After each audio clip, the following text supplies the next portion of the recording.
I want to begin by saying that this is not a fairy tale and it is not a confession designed to shock anyone. It is the slow, sometimes painful, sometimes embarrassing record of how I came to know myself, with the help of one extraordinary woman and a great deal of ordinary courage. I have changed a few names. I have left out a few faces. But the weather of the story, the cold drafts and the warm rooms, the questions that kept me up at night, and the mornings I finally slept are all real. If anything in here feels like something you have lived, then I think we have already met, even if we have never spoken. When I was a child, I did not have words for what I felt. I only knew that something about the world did not fit. Other boys seemed to know how to walk into a room. They knew what to do with their hands. They knew the exact moment to laugh at a joke and the exact moment to keep quiet. I was several seconds behind on all of those moments, and I spent most of my early years quietly catching up. My parents were not cruel. They were loving, working people who did their best. My father ran a small repair shop out of our garage. My mother worked the front desk at a dental clinic. They wanted a son who would inherit the repair shop, marry a sensible girl from the church, and bring up children who would, in turn, inherit whatever he had built. I do not think they ever woke up wishing me harm. They simply had a picture, and I was slowly, awkwardly, refusing to step into the frame. The first problem was not clothing. It was movement. From the time I could walk, I noticed that people moved through the world in particular ways, and I was interested in all of them. I watched my mother open a kitchen drawer, and I noticed the angle of her wrist. I watched my father fix a bicycle chain, and I noticed the way his shoulders settled when he was concentrating. I watched the school janitor push a broom, and I noticed the economy of his stride, the elegance of someone who has done a simple task 10,000 times. Other children looked at the world to find out what was in the world. I looked at the world to find out how it was done. For a long time I thought this was just curiosity. Then, somewhere around the age of 9, I found myself after school alone in my room, standing in front of the mirror, attempting to copy certain movements that I had seen in films and on the street. Not all of them. Not strange ones. Just movements that had a particular grace to them, a long, fluid line from one part of the body to another. I tried them seriously, the way you might try to repair something under my father's instruction. I held my arms a certain way and felt, for a strange half-second, as if I were occupying the room correctly. If I held them the way the other boys held them, casual, slightly slouched, I felt as if I were wearing someone else's coat. I did not know, at 9, what to call this. I do not, even now, think it requires a single clinical label. The honest thing is that some children are born with the particular sensitivity to line and form, and that sensitivity does not always match the social role they are handed at birth. I was one of those children. The role I was handed was simple. Be a boy. Stand the way boys stand. Talk the way boys talk. Take up the space that boys take up. The role I was growing into, the one I could feel in my bones, was different and far quieter.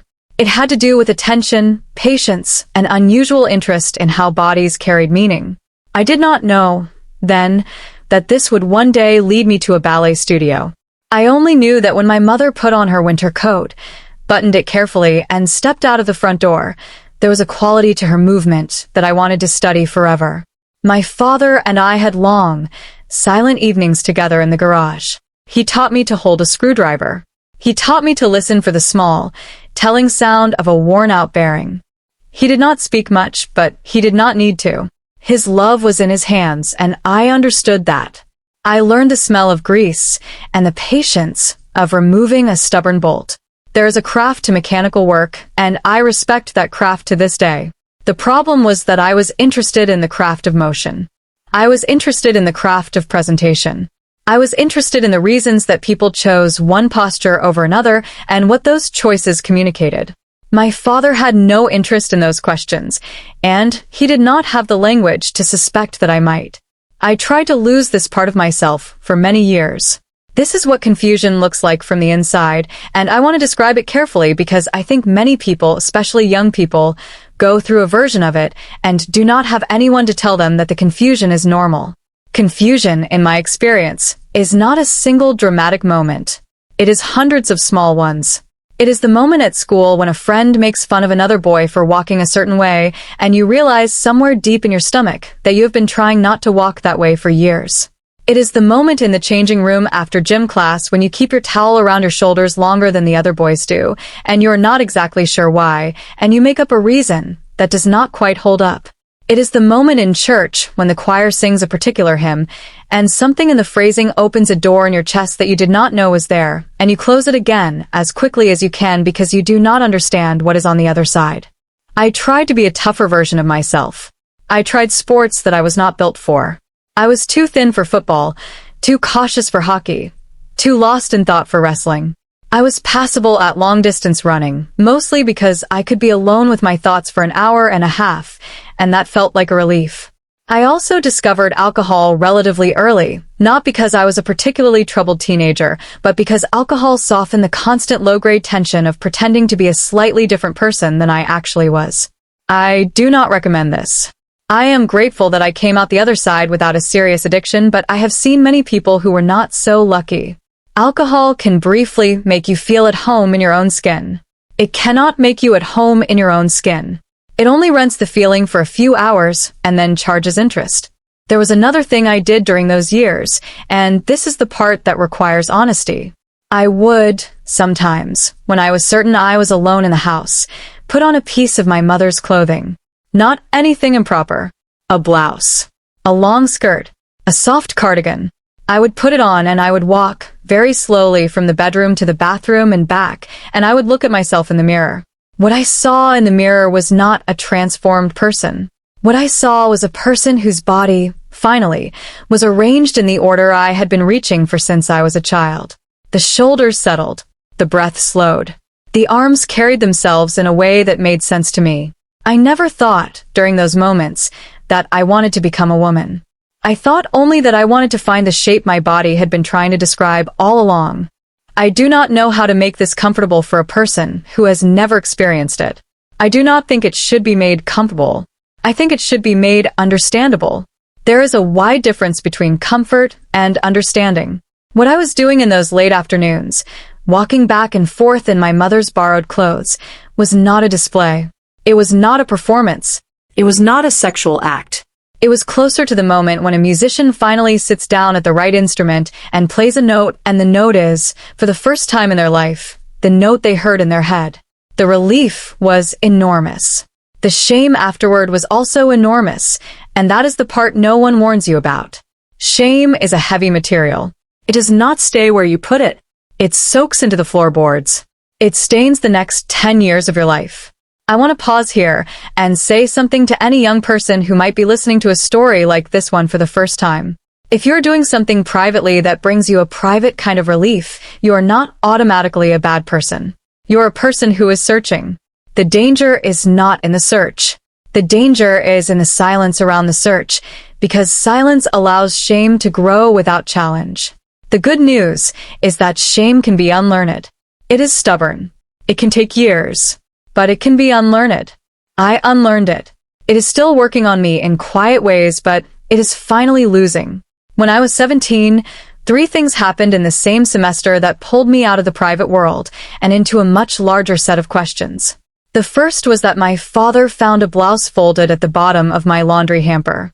I had not noticed it. He did not shout. He set it on the kitchen table and went to bed. My mother came into my room that night and sat on the edge of the bed and did not say anything for a long time. When she finally spoke, she said, in a voice that was not angry and not cold but very tired, "Whatever this is, it cannot stay in this house." We did not have a conversation about it. We had a treaty. The treaty was that I would not bring the subject up again, and they would not ask me about it, and the family would do its best to look, from the outside, the way a normal family looks. The second thing was that I was said with the reality that I was going to have to choose a direction for my life. My father's repair shop was failing. The dental clinic where my mother worked was being sold. I was a senior in high school with no particular talent for engineering, no particular love for business, and an uncomfortable awareness that the path I most enjoyed walking was not the path anyone in my family had ever walked. A friend of mine, a quiet girl who had been taking ballet classes since she was 6, mentioned, half in passing, that the Community Arts Center was looking for male volunteers to help with sets and props for a small production. I went along. I did not intend to fall in love with anything. I intended to be helpful. The third thing was Svetlana.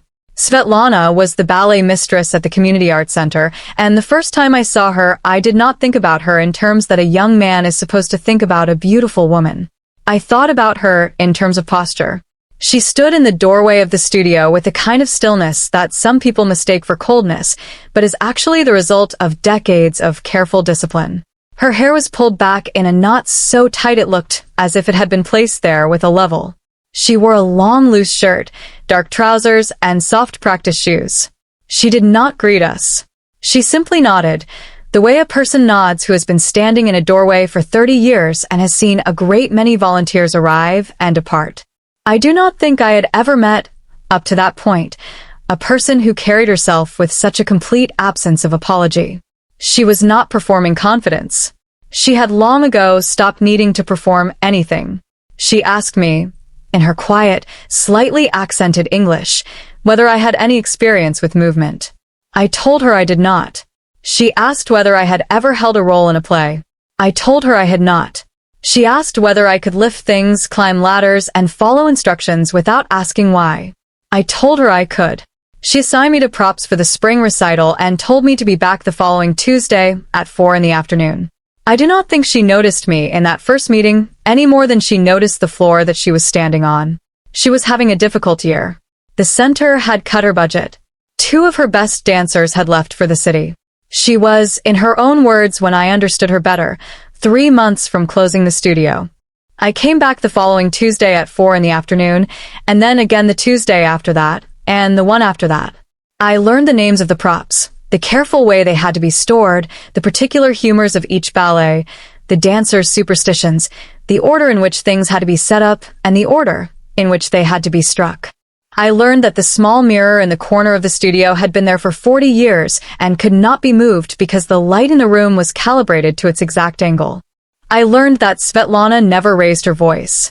She did not need to raise her voice.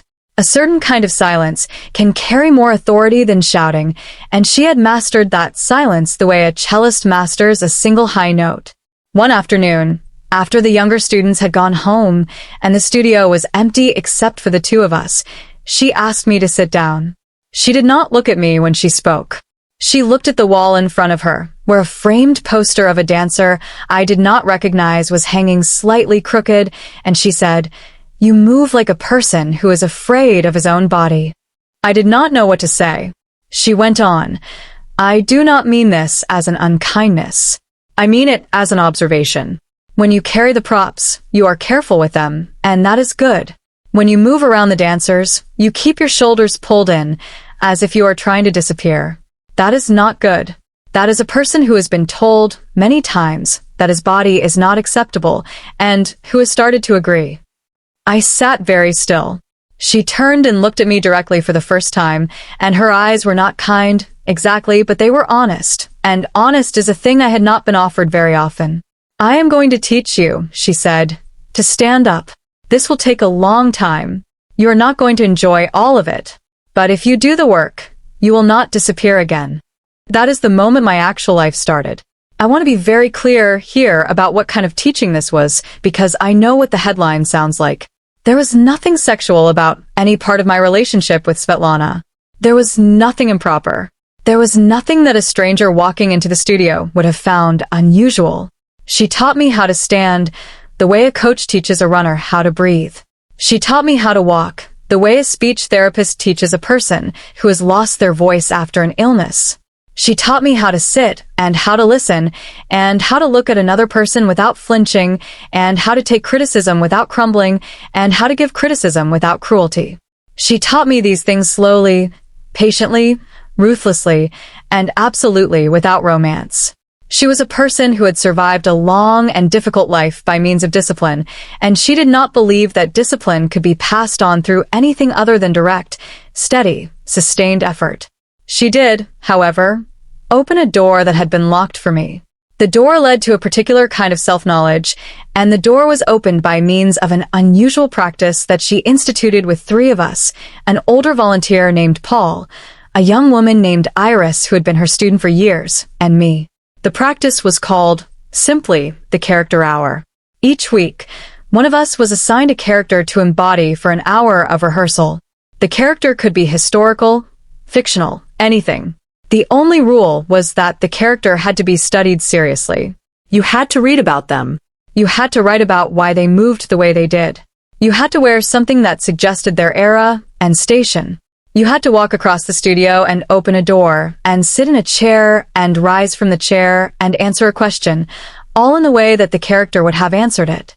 Svetlana would watch, take notes, and afterward we would discuss in detail what had worked and what had not.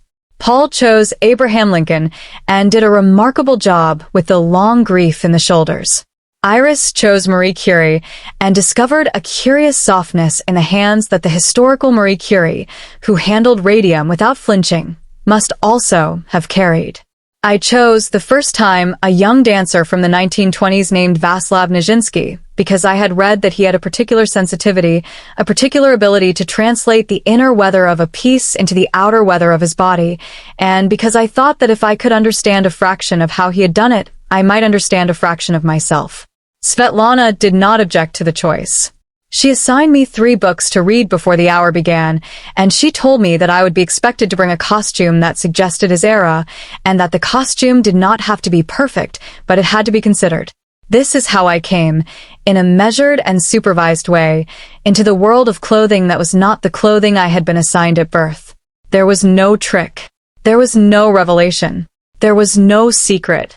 The costume for the Nijinsky hour was a soft white blouse from a thrift store, a pair of loose cream trousers, a length of soft fabric I tied around my waist, and a pair of practice shoes borrowed from the prop room. I stood in the small changing area behind the studio, looked at myself in the mirror, and for the first time in my life I did not see a boy pretending. I saw a young man engaged in a serious piece of work, wearing clothes that were appropriate to that work, standing the way the work required him to stand. The difference between this and the private hours in my bedroom was enormous. The private hours had been soaked in shame. This hour was soaked in purpose. The clothing was the same. The person inside the clothing was, by a small but real margin, beginning to be different. Svetlana watched the hour. She did not praise me at the end of it. She said, "You carried the costume as if you were afraid of it. You carried the character as if you were trying to apologize for him. The 2 halves of the work must meet. You're going to do this 8 more times. Each time you will worry less. Each time you will hold your shoulders less like a thief. That is the curriculum." I did the work. I did it for 3 years, off and on, until I left the community for university.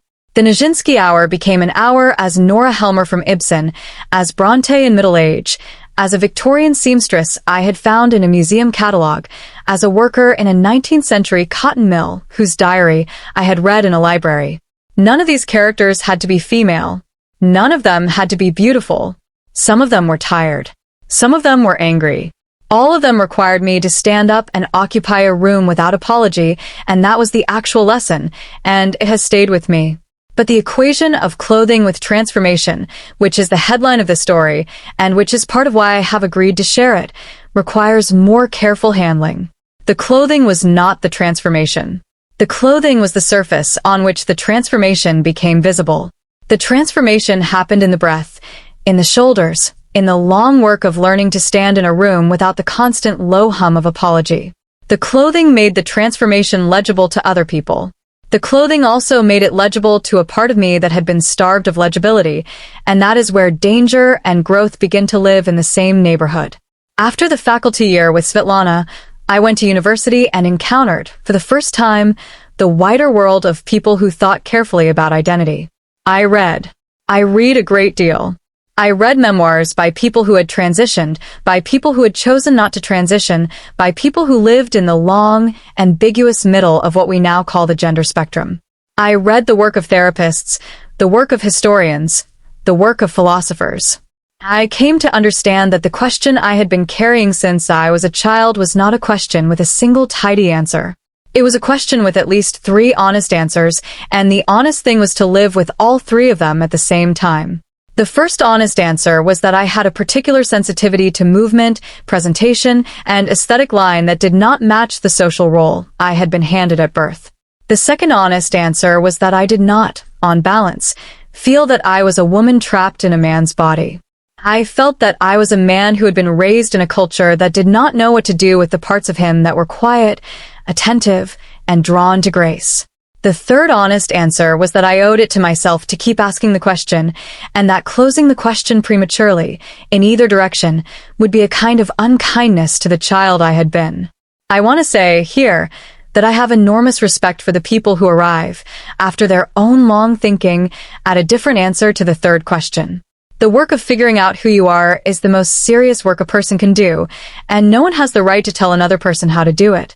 What I am describing here is the shape of my own work, and the shape of my own work is not a prescription. I have seen, on the internet and in real life, a tendency to crowd every story into a single narrative lane. I think that is a mistake. The honest lane, the one that respects the actual complexity of being alive, is a wide one, and it has room for many different destinations. At university, I made one friend, a literature student named Theo, who became the second person in my life, after Svetlana, to know the full truth of what I was working on. Theo was a careful, funny, deeply serious person who came from a family that had not made it easy for him to be himself either. His difficulty was different from mine. His difficulty was that he had grown up in a conservative religious community and had been taught, with great love and great earnestness, that the body was a kind of inheritance that had to be managed in specific ways. He had questions about his own inheritance that he did not feel free to ask. We became friends because we both recognized, in the other, the particular look of a person who has been thinking alone for too long and is ready, finally, to think out loud. Theo is the reason I went to a therapist for the first time. I do not mean that he pushed me. I mean that he offered one evening the simple observation that I had been doing a great deal of work on my own, and that it would probably help to do some of it with a person whose job it was to hold the work steady. He said this without drama. He said it the way a person says that it might be useful to check the oil in the car before a long drive. I found a therapist named Dr. Arano, who was a kind, white-haired man who did not specialize in this particular subject, and who told me in our first session that he did specialize in helping people think carefully, and that whatever the subject turned out to be, the careful thinking was the work. I sat in Dr. Arano's small office and I told him, in pieces, the shape of what I had been carrying. I told him about the private hours in my mother's clothes. I told him about Svetlana and the character hours. I told him about the blouse at the bottom of the hamper. I told him about the treaty with my parents.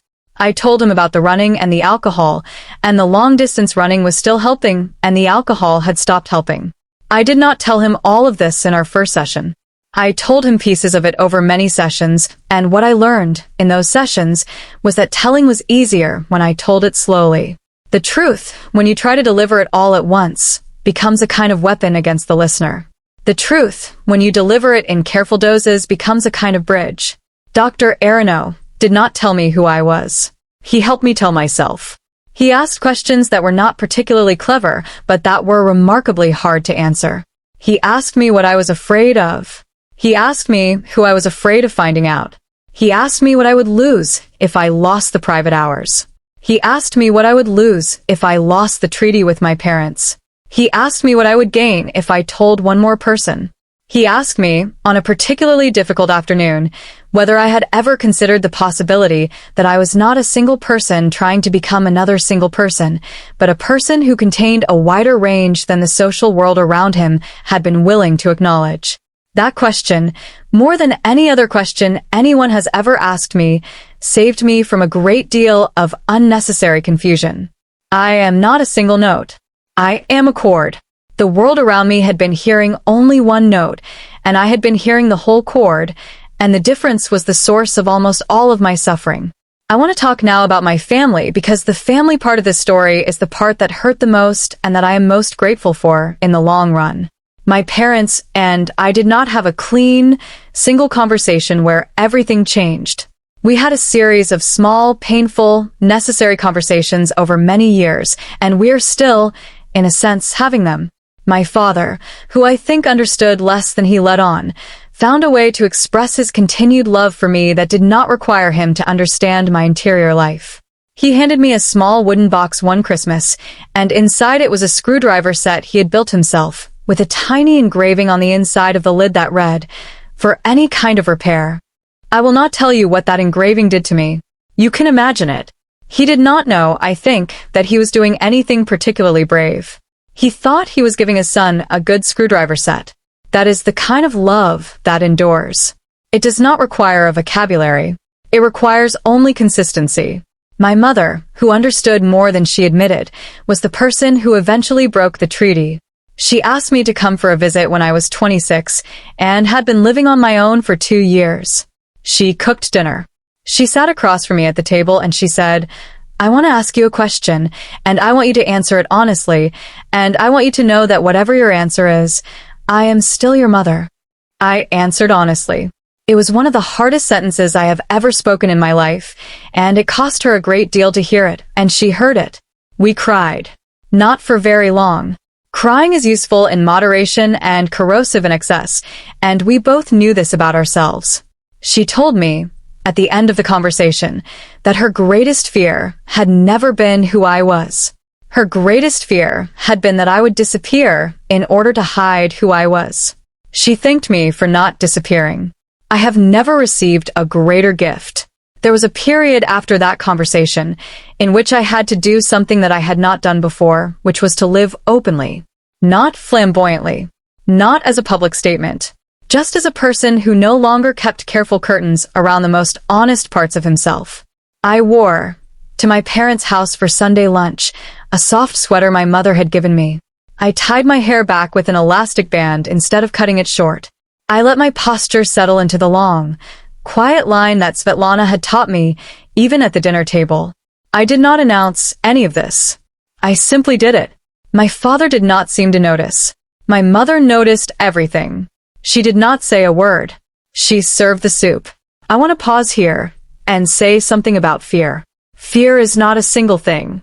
It is a compound, like a prescription. The active ingredient is the fear of being seen. The inactive ingredient is the fear of being seen and then abandoned. The inactive ingredient is also the more dangerous one because it can keep a person locked in a small, safe room for decades, convinced that the small, safe room is the only place where they can survive. The thing I learned, with Dr. Arano's help, was that the small, safe room was not keeping me alive. It was keeping me small. There is a difference between safety and smallness, and I had confused them for most of my 20s. I also want to talk about the social pressure that came along with this. I did not do any of this publicly for many years. I had a good job.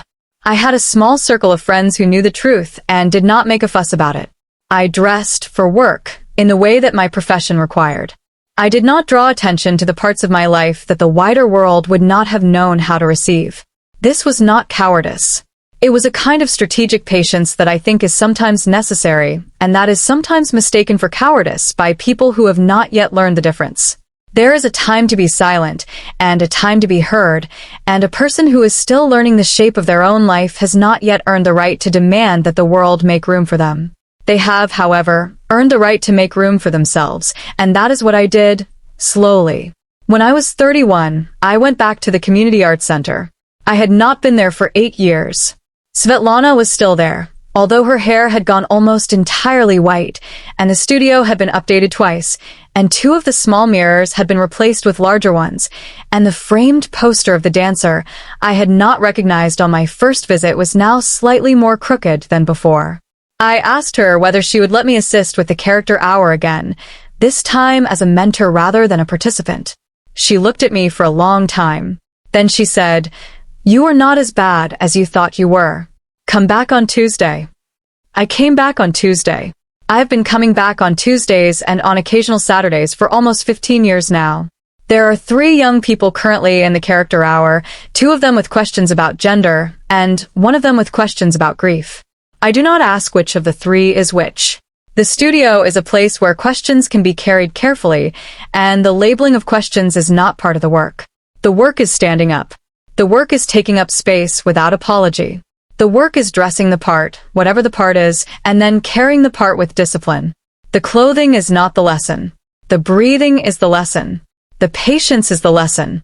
The willingness to be corrected is the lesson. There is one more thing I want to say about the clothing itself because I think it deserves a careful word. The clothing that I wear in the studio, and occasionally in other appropriate settings, is not a costume. It is not a disguise. It is not a prop. It is part of a practice that I take seriously, the way a musician takes the tuning of an instrument seriously, the way a surgeon takes the preparation of an operating theater seriously, the way a writer takes the arrangement of a desk seriously. Clothing, like every other surface in a person's life, can be either a barrier or a window. For most of my life, the clothing that I was expected to wear was a barrier. It kept me on the outside of my own body. The careful, considered clothing that I wear in the studio and in a small number of private settings is a window. It lets me see my body from a particular angle, and it lets the world see my body from that angle, and both sides of the window are important. I want to be very clear that I do not think this is the right practice for everyone. There are people who arrive after their own long work at a totally different practice. There are people who transition medically. There are people who transition socially. There are people who arrive at the discovery that they are neither one thing nor the other, and that the categories themselves are too narrow. There are people who discover that the entire question was the wrong question, and that the real work was about something else entirely. All of these destinations are valid. The community that gathers around this territory can be sometimes too quick to demand a particular destination, and I have been disappointed by that community more than once. The work is not the destination. The work is the honesty of the search. If the search is honest, then the destination, whatever it turns out to be, will be honest too. I want to talk about mental health, because mental health cannot be a footnote in a story like this one. It is the spine of the story. I have had periods, particularly in my early 20s, of quite serious depression. I have had nights when I sat in a small room and considered, with the calm that the seriously depressed sometimes find themselves carrying, that the simplest solution to the long confusion might be to remove myself from the equation. I did not act on those thoughts, and I am grateful that I did not. I am also grateful that nobody around me pretended those thoughts were not real.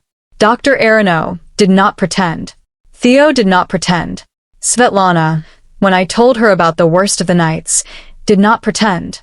She said, "You are a person who has been carrying a weight that is too heavy for one body. We're going to keep putting the weight down for short periods until you learn how to put it down by yourself." That is what we did. That is what I still do.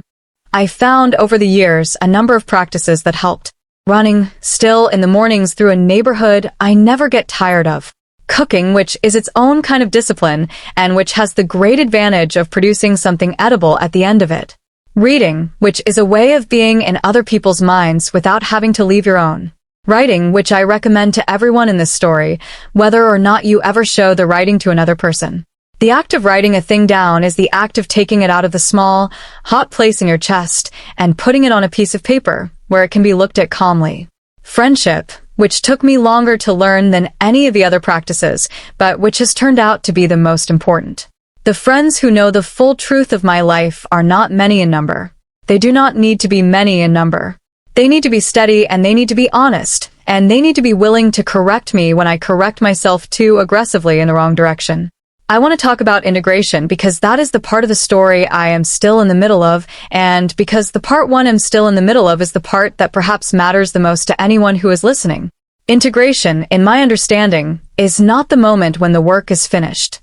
Integration is the moment when the work becomes the climate of an ordinary life. The questions do not disappear. The questions stop being the loudest thing in the room. The questions become part of the background, like the hum of a refrigerator, always there, rarely commented on, occasionally useful. I am, at this point in my life, a person who has a profession, a small group of friends, a relationship with my parents that is by no means perfect but is honest and improving, a relationship with my own body that is by no means simple but is honest and improving, and a studio practice that I show up for, faithfully, week after week. I wear, on most days, the clothing that my profession and my culture expect me to wear. I wear, on some days, in appropriate settings, the clothing that allows me to feel the long, quiet line my body has been trying to describe since I was a child. I do not make a spectacle of either choice. I do not feel the need to. The spectacle was never the point. The point was the integration, the slow work of allowing all the parts of myself to be, at last, in the same room. I want to say something about the people who do not understand this, because there will be people who do not understand it. There were people in my family who did not understand it. There were people in my professional life who did not understand it. There were people at the edges of my social life who, when they learned about it, responded with curiosity, with judgment, with confusion, with kindness, with cruelty, or with that strange, polite silence that is sometimes its own kind of cruelty. I have learned, mainly through the long practice of being seen, that the response of a stranger is not really about me. The response of a stranger is about the stranger, about the categories the stranger has been handed, about the small, safe rooms the stranger is inhabiting. My job is not to overturn the stranger's categories. My job is to be honest in mine. If the honesty costs me a friendship, I have to grieve the friendship and continue. If the honesty earns me a friendship, I have to be worthy of it and continue. I have also learned with some surprise that a great many people who do not understand the specifics of my life still understand the emotional weather of it. They have not stood in front of a mirror in borrowed clothes. They have not had a conversation with a ballet mistress about why their shoulders are pulled in. They have, however, endured some version of the private confusion, the treaty with the family, the long fear of being seen, the longer work of being seen anyway. The categories that matter to me, the ones I have been negotiating for most of my life, are not the only categories that require negotiation. There is shame around money. There is shame around mental health. There is shame around addiction, around grief, around education, around the body, around aging. The specific terrain of my own shame is not more important than the specific terrain of anyone else's, and I do not think it should be treated as if it were. It is one example, in a long catalog, of the human task of being honest with oneself. I also want to say something about the moral responsibility that comes with telling a story, like this one on a public platform. There are, I am aware, people who would rather that I had not told it. There are people who will be angry about it for reasons that are sometimes reasonable and sometimes not. There are people who will use my story to argue positions that I do not hold. There are people who will lift single sentences out of context and use them to make me look like a symbol of something I am not. I have considered all of these risks. I have decided that the risks are outweighed by the possibility that someone, somewhere, who has been carrying a version of this confusion quietly, will hear the story and feel, for the first time, the small, important relief of hearing that the confusion is not unique. That relief is worth the cost. The cost is real. I will not pretend that it is not. But the relief is also real, and on balance, for me, the relief wins. I want to end this story with a few words about the role that Svetlana has played in my life, and that she continues to play, because her role is the spine of the story, and I do not want her to become a footnote. She is not a footnote. She is the reason I learned how to stand. She is the reason I learned how to take criticism. She is the reason I learned that discipline, properly understood, is an act of love, and that the act of being corrected, properly understood, is one of the great gifts a person can receive. She is, in her late 70s now, the most disciplined person I have ever met, and the most patient, and the most unforgiving of self-pity. She does not suffer self-pity in her studio. She does not suffer it in herself. She has, in her long life, watched a great many young people arrive at the studio carrying the heavy weather of their own confusion, and she has, in every case I have personally witnessed, treated them as serious people doing serious work. She has never, in any conversation I have heard her have, made a young person's confusion into a joke, or into a diagnosis, or into a political statement.